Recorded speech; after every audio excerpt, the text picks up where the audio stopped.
تم خیال کرتے ہو کہ غار اور لوح والے ہماری نشانیوں میں سے عجیب تھے؟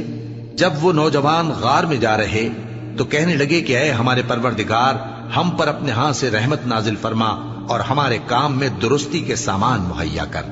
تو ہم نے غار میں کئی سال تک ان کے کانوں پر نیند کا پردہ ڈالے رکھا، یعنی ان کو سلائے رکھا۔ پھر ان کو جگہ اٹھایا تاکہ معلوم کریں کہ جتنی مدت وہ غار میں رہے دونوں جماعتوں میں سے اس کی مقدار کس کو خوب یاد ہے۔ ہم ان کے حالات تم سے صحیح صحیح بیان کرتے ہیں۔ وہ کئی نوجوان تھے جو اپنے پروردگار پر ایمان لائے تھے، اور ہم نے ان کو اور زیادہ ہدایت دی تھی، اور ان کے دلوں کو مربوط یعنی مضبوط کر دیا۔ جب وہ اٹھ کھڑے ہوئے تو کہنے لگے کہ ہمارا پروردگار آسمانوں اور زمین کا مالک ہے، ہم اس کے سوا کسی کو معبود سمجھ کر نہ پکاریں گے۔ اگر ایسا کیا تو اس وقت ہم نے بے عقلی کی بات کی۔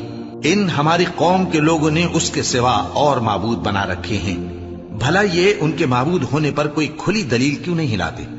تو اس سے زیادہ کون ظالم ہے جو اللہ پر جھوٹ باندھے؟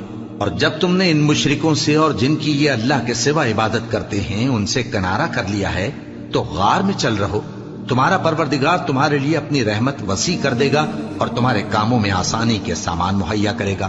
اور جب سورج نکلے تو تم دیکھو کہ دھوپ ان کے غار سے داہنی طرف سمٹ جائے، اور جب غروب ہو تو ان سے بائیں طرف کترا جائے، اور وہ اس غار کے کشادہ حصے میں تھے۔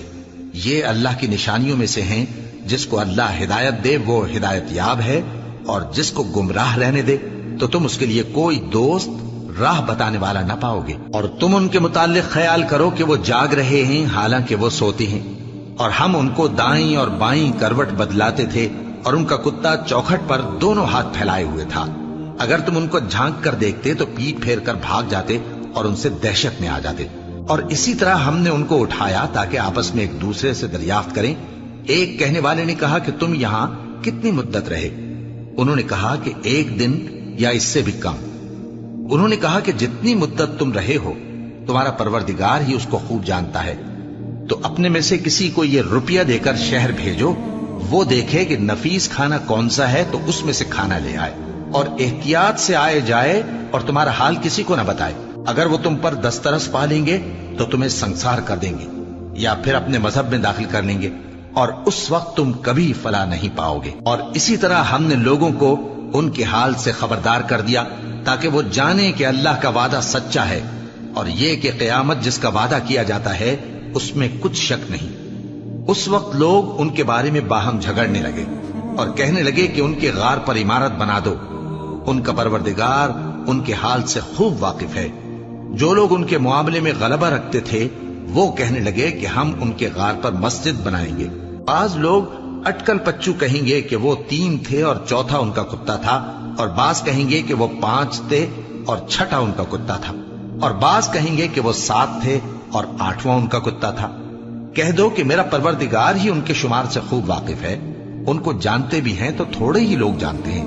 تو تم ان کے معاملے میں بحث نہ کرنا مگر سرسری سی بحث، اور نہ ان کے بارے میں ان میں سے کسی سے کچھ دریافت ہی کرنا، اور کسی کام کی نسبت نہ کہنا کہ میں اسے کل کر دوں گا، مگر انشاءاللہ کہہ کر، یعنی اگر اللہ چاہے تو کر دوں گا۔ اور جب اللہ کا نام لینا بھول جاؤ تو یاد آنے پر لے لو، اور کہہ دو کہ امید ہے کہ میرا پروردگار مجھے اس سے بھی زیادہ ہدایت کی باتیں بتائے۔ اور اصحاب کہف اپنے غار میں 9 پر 300 سال رہے۔ کہہ دو کہ جتنی مدت وہ رہے اسے اللہ ہی خوب جانتا ہے، اسی کو آسمانوں اور زمین کی پوشیدہ باتیں معلوم ہیں، وہ کیا خوب دیکھنے والا اور کیا خوب سننے والا ہے۔ اس کے سوا ان کا کوئی کارساز نہیں، اور نہ وہ اپنے حکم میں کسی کو شریک کرتا ہے۔